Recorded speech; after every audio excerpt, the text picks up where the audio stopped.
On a cold, snowy Saturday, let's talk tariffs. Thank you, everyone who's made all their comments on my tariffs video. Very interesting. Everyone has an opinion. I Overall, I'd say we're all like, what is going on? Okay. So what I'd like to do here is not come up with, I'm going to introduce another narrative of what Trump may be trying to do. Okay. And just want to say that I believe these people up there are smart people, highly intelligent. So I don't think they're stupid. I don't think they're running around making these errors. I know we kind of look at it through the prism of Trump, but there's a lot of smart people up there. And where we may not agree or disagree on certain things, what is actually going on? In an article in Unheard, which I will post below the video, I'm going to say his first name, Yanis. Yanis was the finance minister for Greece when they had all their issues, when they were bankrupt and, whatever that was, 10, 15 years ago. So I followed him on and off as he is a kind of a political economic commentator. And he says that Trump actually has a plan, and the plan is about this. So first, we're the reserve currency. So the reserve currency gives us some geopolitical power. We're able to sanction people, but there's also an issue economically with being the reserve currency, and this is it. It is usually, normally, almost always overvalued. Why? Everybody in the world needs our currency so they can do trades not only with us, but among themselves. So, for the most part, the currency is overvalued and the other currencies are undervalued. So we also, being the reserve currency, the central banks and other central banks take in the dollars as reserves and we pay interest on it. So they're getting more dollars from us that they can then use to suppress their currencies. It says here in the first paragraph, being the reserve currency, it allows us to run deficits and have an oversized military. And then the second one, he talks that having the reserve currency is very good for real estate and for banks, but maybe not so good for the people who produce things like steel and autos, which I think we all kind of agree with now. The last two lines of the first paragraph are what we're going to concentrate on here. America's output diminishes in relative terms. And again, remember, one time we were 55% of the world's economy, now we're like 27%. The dollar then has to appreciate even faster to keep up with the reserve needs of the rest of the world. This can't go on forever.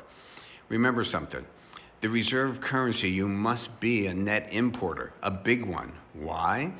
Think of America. We import the goods, we then send dollars out. People use those dollars to trade with each other and build their stuff. If China was the reserve currency, they're an exporter. Where do we get the Chinese renminbi then to run the world? It doesn't work. The reserve currency must be a big net importer. Now in the second one, he said, what's the scenario that could happen? So if we get to the point where they don't like our currency anymore, they will sell their dollar-denominated assets and find some other currency to hoard. Americans will be left amid international chaos with a wrecked manufacturing sector, derelict financial markets, and an insolvent government. So what does Trump want to do? Trump wants us to remain the reserve currency. He said that many times. And yet some of his actions belie that, but not in his mind.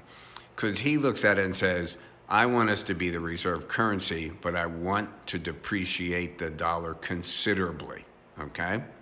And by doing that, he says here in the second paragraph here that no one believes that these tariffs are going to reduce the American trade deficit on their own. The utility comes from the capacity to shock foreign central bankers into reducing their domestic interest rate. We've talked about this in many videos, right? If we raise our tariffs, Japan, Europe, and China are reducing their interest rates to goose their economies domestically because we're cutting them off internationally, which is, I think, what economically we believe. So he says, consequently, the euro, the yen, and the renminbi will soften relative to the dollar. This will cancel out the price hikes of goods imported into the U.S. and leave the prices Americans pay unaffected. That's in the perfect world. We don't know if that's actually going to happen. So this is kind of a two-pronged attack on our allies, and it's based on two things. One is that he's going to treat each country separately, okay? Even, on how he goes out with the tariffs. And he's going to threaten them on two levels. One, with the tariffs, and two, we won't give you the security blanket that we have in the past. And what does he want them to acquiesce to? He wants them to appreciate their currency substantially without liquidating their long-term dollar holdings, okay? So how do you do that? So normally you would sell your treasuries and buy your currency to drive it up. He doesn't want that to happen, all right? He says, when you read this second paragraph, this is critically important. And to me, it's important because Trump made that statement. He says he thinks that there are some illegitimate debt out there.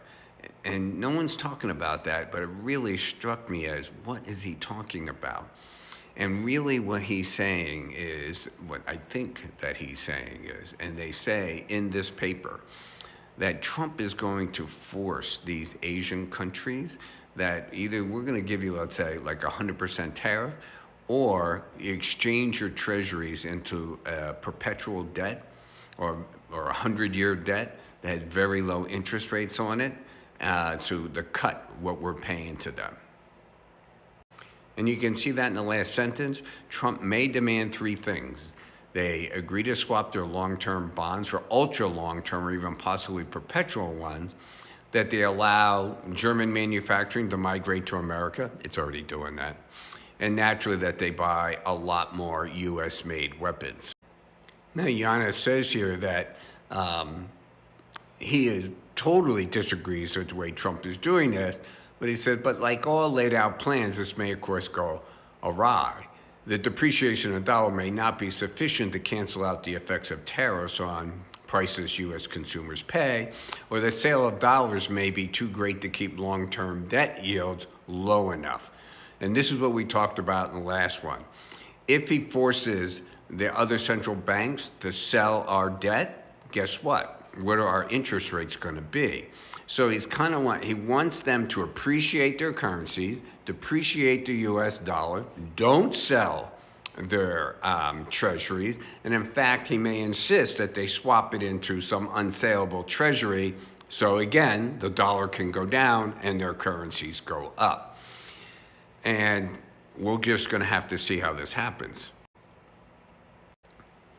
So there is another narrative out there. The narrative is that these people aren't running around willy-nilly just striking out at people, which is what I believe. The question is what are we trying to accomplish?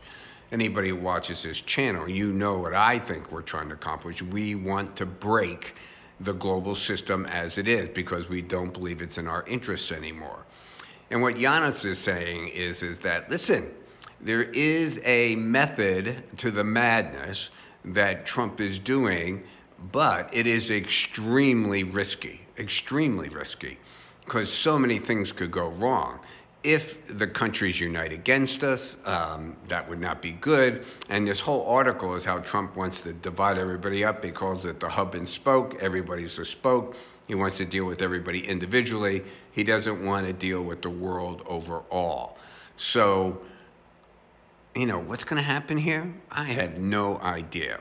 But what I'm trying to say to everybody is, look, there is another narrative out there, and we have data points on it.